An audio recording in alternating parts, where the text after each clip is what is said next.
Seringan-ringannya siksa neraka sanggup mendidihkan otak. Jika yang paling ringan saja seperti itu, bagaimana dengan sisanya? Mari belajar agar hati makin takut bermaksiat dan segera kembali pada Rob. Assalamualaikum warahmatullahi wabarakatuh. Semoga sehat dan dilapangkan rezeki. Dukung channel ini dengan subscribe dan nyalakan lonceng. Tulis asal kota di komentar. Simak sampai akhir agar tidak salah paham. Sebaik-baik kalian adalah yang mempelajari Al-Quran lalu mengajarkannya. Hidup ini bukan sekadar lewat lalu hilang. Setiap kata, langkah, dan pilihan akan kembali pada diri kita sebagai pertanggungjawaban. Ada hari ketika semua tirai disingkap, ketika niat dan perbuatan ditimbang dengan adil. Saat itu tidak ada gelar, kekayaan, atau dukungan yang mampu menolong kecuali rahmat dan ridho Allah. Allah sudah memberi peta agar manusia tidak tersesat. Peta itu adalah petunjuk yang mengajarkan mana yang benar dan mana yang berbahaya. Bila kita mengikuti petunjuk, jalan terasa lapang meski banyak ujian. Bila kita menolak, jalan tampak gemerlap namun menuju jurang yang gelap.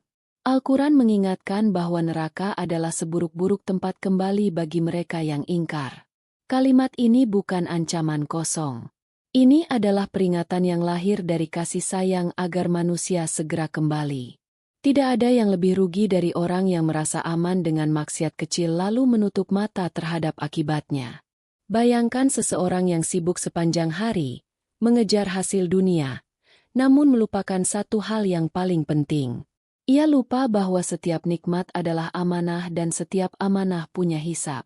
Ia tersenyum saat berhasil menipu, merasa hebat saat menang dengan cara yang kotor. Namun senyum itu akan pudar ketika kebenaran berdiri di hadapannya. Peringatan bukan untuk mematahkan semangat, melainkan untuk menumbuhkan takut dan cinta dalam satu waktu. Takut agar tidak berani melanggar. Cinta agar rela mematuhi meski berat. Saat dua rasa ini bersatu, hati menjadi seimbang. Ketaatan tidak lagi terasa beban, tetapi kebutuhan. Kita semua pernah salah. Ada yang ringan, ada yang berat. Yang membedakan adalah sikap setelah sadar. Ada yang menertawakan dosa, ada yang menyesal lalu membenahi diri. Pintu maaf selalu terbuka bagi yang mau kembali. Namun waktu tidak menunggu. Hari berlalu, usia berkurang, kesempatan bisa habis. Ingat pula bahwa ujian di dunia sering menipu. Ada yang merasa sengsara padahal sedang diselamatkan dari maksiat. Ada yang merasa senang padahal sedang diseret menuju dosa. Ukuran kita sering keliru. Ukuran yang benar adalah ridho Allah, bukan ramai atau sepinya tepuk tangan manusia. Karena itu, mari memulai dengan merapikan niat. Setiap ibadah, pekerjaan, dan interaksi diarahkan untuk mencari ridho. Mulai dari yang paling dekat. Menjaga lisan, menjaga pandangan, menjaga harta dari yang haram, menjaga amanah keluarga. Apapun yang kita lakukan, ingat bahwa ada akhir yang pasti. Peringatan tentang neraka hadir agar manusia tidak bermain di tepi jurang. Bukan untuk membuat putus asa, tetapi untuk menghidupkan hati yang mulai beku. Saat hati hidup, langkah menjadi waspada, pilihan menjadi lebih jujur, dan doa menjadi lebih sungguh-sungguh. Di penghujung hari, kita memohon agar diberi hidayah sampai akhir. Bab ini menegakkan fondasi, bahwa hidup adalah amanah, akhirat adalah nyata, dan peringatan adalah karunia. Setelah fondasi berdiri, kita melangkah ke gambaran siksa yang membuat gentar, agar hati benar-benar sadar dan tidak menunda taubat. Kita lanjutkan ke bab berikutnya. Bayangkan sebuah tempat yang tidak mengenal sejuk. Dindingnya seperti memantulkan panas yang tak berakhir. Penghuninya tidak berbaring di kasur lembut. Mereka beralaskan tikar dari api dan berselimutkan bara. Istirahat tidak dikenal, karena setiap jeda digantikan gelombang panas yang lebih menyengat. Ketika rasa haus menyiksa, mereka tidak diberi air jernih yang menyejukkan. Yang datang adalah al-hamim, air yang mendidih. Panasnya menembus ke dalam tubuh. Setiap teguk bukan meredakan dahaga, tetapi menambah pedih. Bayangkan air yang tidak untuk hidup, melainkan untuk menghukum. Inilah yang digambarkan agar manusia berhenti bercanda dengan dosa. Api di sana tidak seperti api di dunia. Di dunia, api bisa padam bila kehabisan bahan bakar. Di sana, setiap kali nyala api melemah, ia ditambah agar kembali menyala. Tidak ada ruang untuk bernafas lega. Tidak ada celah untuk berharap pada jeda. Semua diarahkan agar rasa itu tetap terasa hingga penyesalan mencapai puncak. Ada gambaran lain yang membuat hati mengecil. Kulit yang hangus akan diganti dengan kulit yang baru agar siksa tetap terasa. Mengapa kulit? Karena kulit adalah tempat berkumpulnya rasa. Saat kulit baru diciptakan lagi, rasa itu kembali hidup. Tidak ada pelarian. Tidak ada jalan pintas. Setiap detik seperti kembali ke awal derita.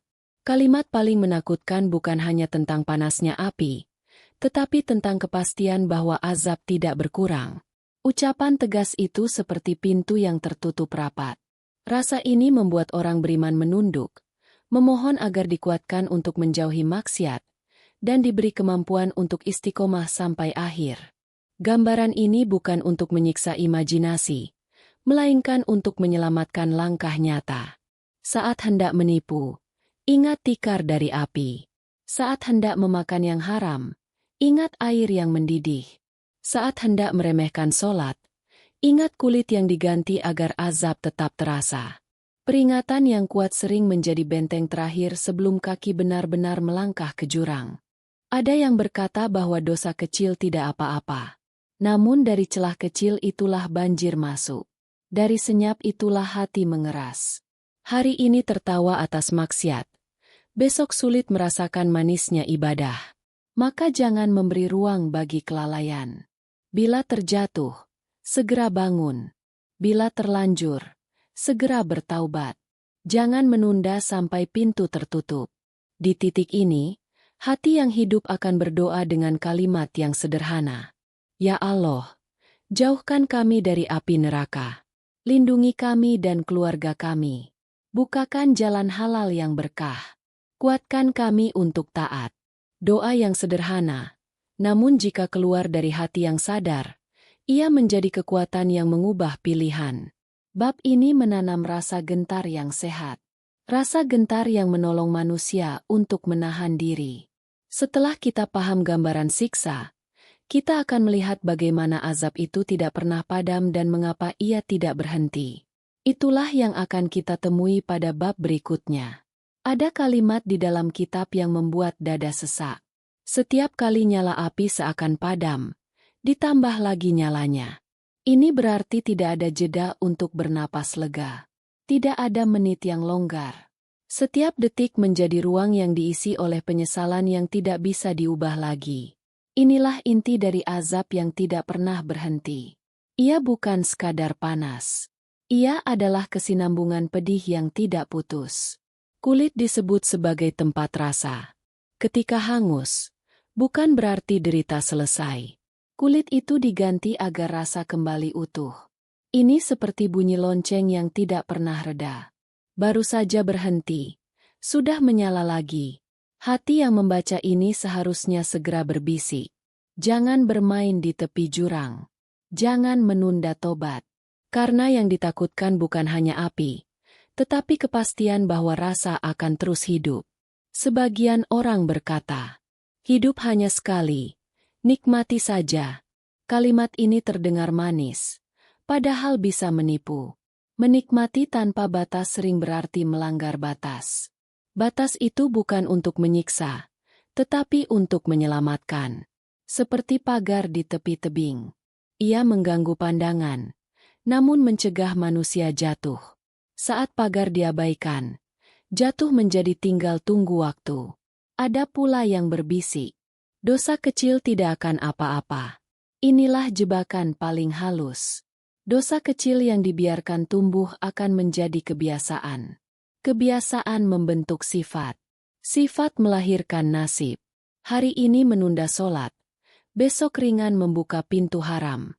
Hari ini menipu kecil. Besok biasa berdusta besar. Saat hati mengeras, peringatan tidak lagi terasa.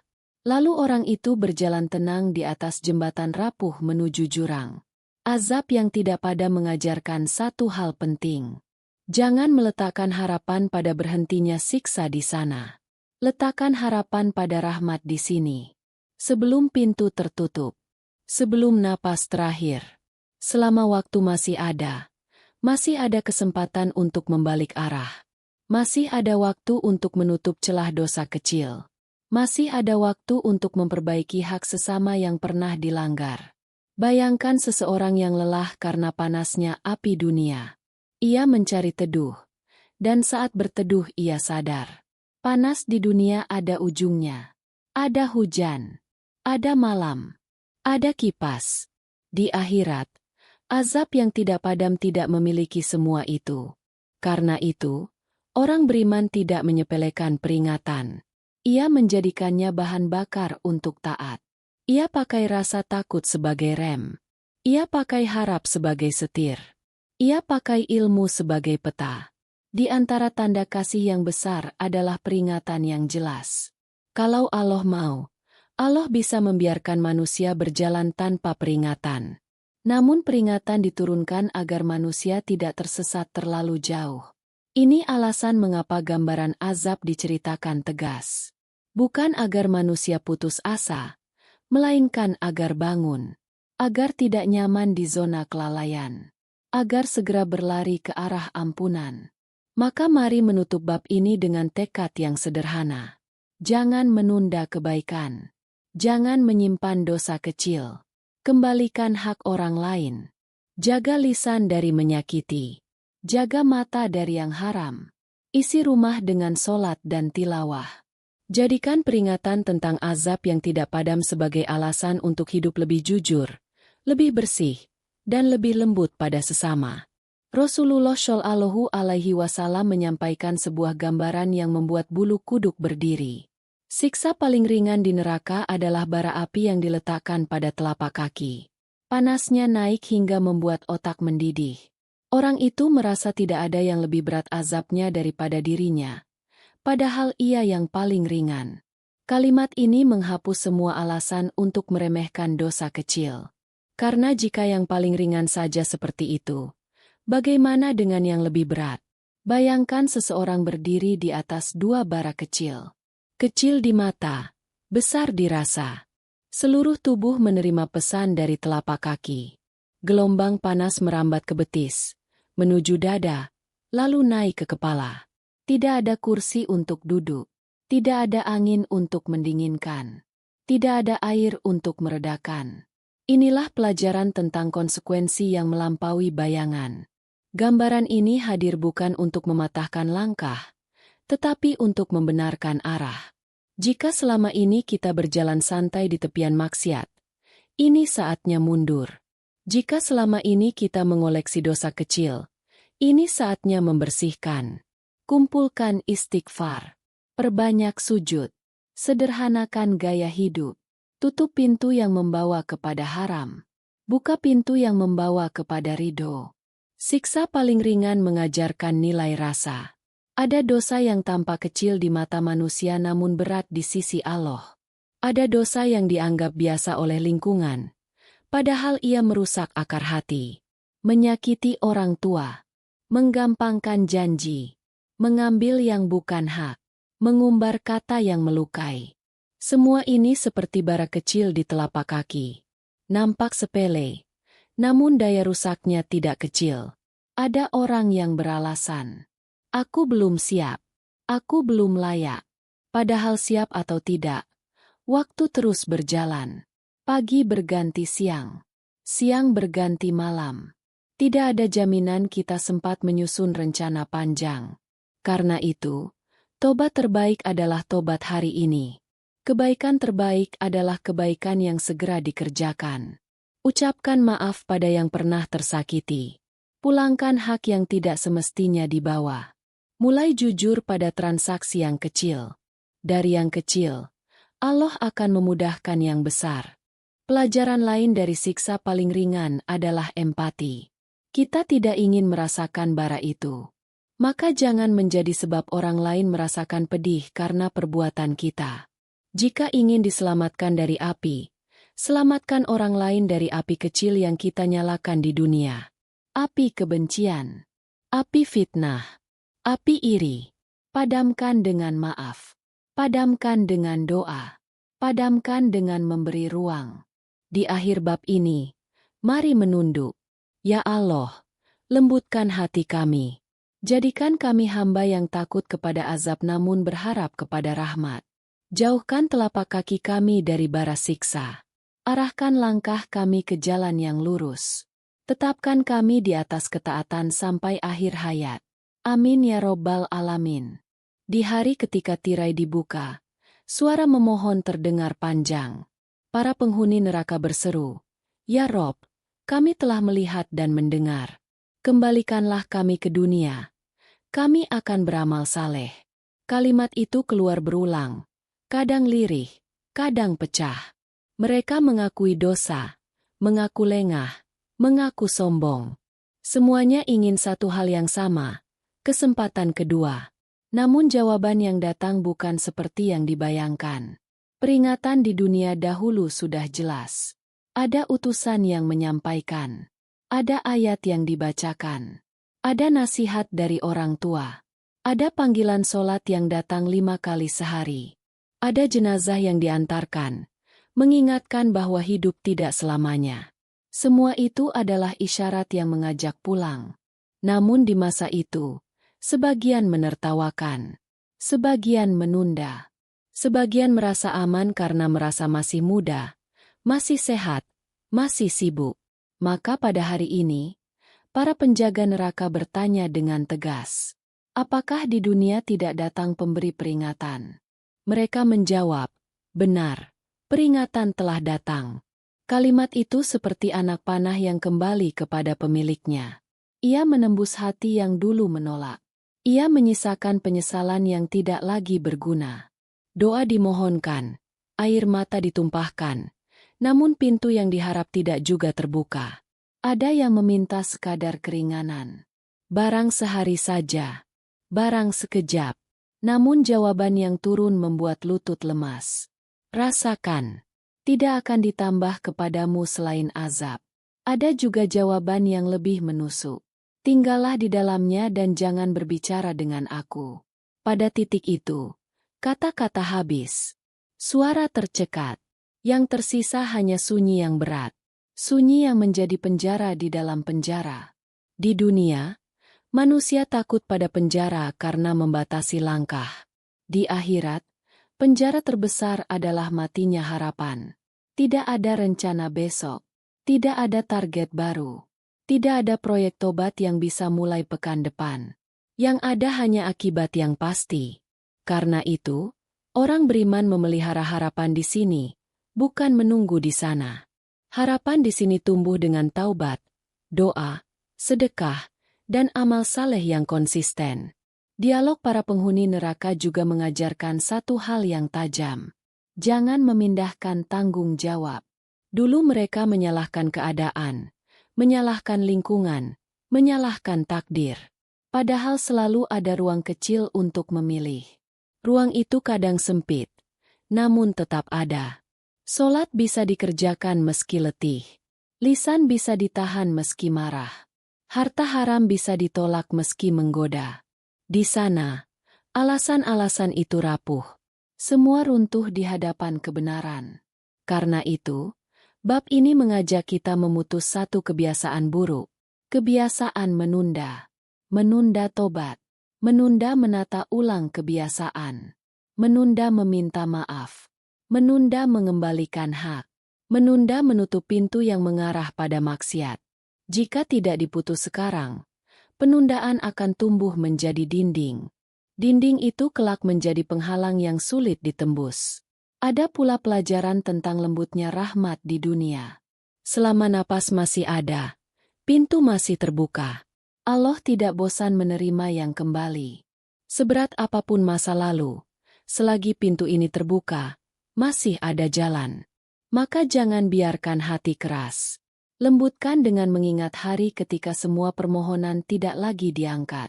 Ingatlah agar air mata jatuh hari ini, bukan nanti. Tutup bab. Di sana harapan membeku. Di sini rahmat mengalir. Maka kita perlu tahu jalan selamat. Bukan sekadar kata-kata, tetapi langkah yang bisa dikerjakan mulai hari ini.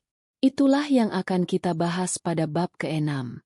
Jalan selamat dimulai dari kesadaran bahwa umur ini adalah amanah. Tidak ada yang tahu kapan habisnya. Karena itu, langkah pertama adalah membenahi niat. Lakukan semua karena mencari ridho, bukan karena gengsi. Niat yang lurus adalah akar yang menguatkan batang dan daun. Tanpa niat yang lurus, amal mudah patah diterpa angin pujian atau cemoohan. Langkah kedua adalah menegakkan sholat tepat waktu. Sholat adalah tiang. Bila tiang berdiri, atap kehidupan tidak mudah runtuh. Mulailah dari yang paling dekat. Jaga sholat subuh. Jaga sholat isya. Lalu lengkapi yang lain. Jadikan adzan sebagai panggilan yang diutamakan. Dari sholat, hati dilembutkan, lisan dijaga, dan mata diluruskan. Sholat adalah dialog yang menghidupkan harapan di sini. Langkah ketiga adalah menjaga lisan.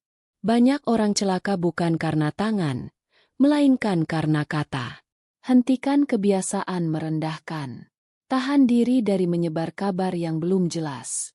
Ganti obrolan kosong dengan zikir dan doa. Jika pernah melukai, ucapkan maaf. Bila sulit, tulis pesan yang tulus. Luka di hati orang lain bisa menjadi bara di telapak kaki kita. Langkah keempat adalah mensucikan harta. Periksa apa yang masuk. Pastikan halal jalannya. Jika ada hak orang lain, kembalikan. Jika ada utang, catat dan lunasi. Sisihkan sedekah meski sedikit. Sedekah memadamkan api. Ia melunakkan hati dan membuka pintu rezeki yang bersih. Jangan ragu memulai dari kecil. Allah melihat kesungguhan, bukan ukuran. Langkah kelima adalah merawat keluarga. Lindungi mereka dari api dengan kasih sayang dan bimbingan. Jadikan rumah sebagai tempat sholat, tilawah, dan percakapan yang baik. Matikan sumber maksiat di dalamnya. Bangun kebiasaan sederhana. Makan bersama. Berdoa sebelum tidur. Mengucap terima kasih. Hal-hal kecil yang menumbuhkan cinta dan ketenangan. Langkah keenam adalah memilih lingkungan. Teman yang baik menarik ke kebaikan. Teman yang buruk menyeret ke kelalaian. Carilah majelis ilmu, komunitas yang saling mengingatkan. Jika tidak ada, mulailah dari lingkar kecil keluarga atau sahabat. Saling berbagi catatan harian. Saling mendoakan. Saling menagih janji kebaikan. Langkah ketujuh adalah muhasabah harian. Sebelum tidur, tanyakan pada diri, apa yang sudah diperbaiki hari ini? Dosa apa yang perlu dimintakan ampun? Hak siapa yang perlu dikembalikan? Rencana kebaikan apa yang bisa dilakukan besok? Catat dengan jujur. Kecilkan ego. Besarkan harap. Dengan cara ini, hari demi hari menjadi tangga yang membawa naik. Langkah ke-8 adalah sabar dan syukur. Sabar menahan diri dari yang haram. Sabar menjalankan yang wajib. Sabar menghadapi ujian. Syukur atas nikmat yang ada. Syukur membuka pintu nikmat baru. Sabar menutup pintu keluh kesah yang melemahkan. Dua sayap ini membawa hati terbang lebih stabil di jalur yang lurus. Di ujung semua langkah, berdirilah doa. Ya Allah, ampuni dosa kami dan kedua orang tua kami. Lembutkan hati kami. Jauhkan kami dan keluarga kami dari api neraka. Jadikan rumah kami tempat yang Engkau cintai. Tetapkan kami di jalan yang lurus hingga akhir hayat. Amin ya Robbal Alamin. Penutup. Terima kasih sudah menyimak sampai akhir. Tulis pelajaran yang paling berkesan di kolom komentar dan sebutkan asal kota. Bantu sebarkan kebaikan dengan like, share, dan subscribe. Semoga konten ini menjadi pengingat yang lembut dan menguatkan langkah. Wassalamualaikum warahmatullahi wabarakatuh.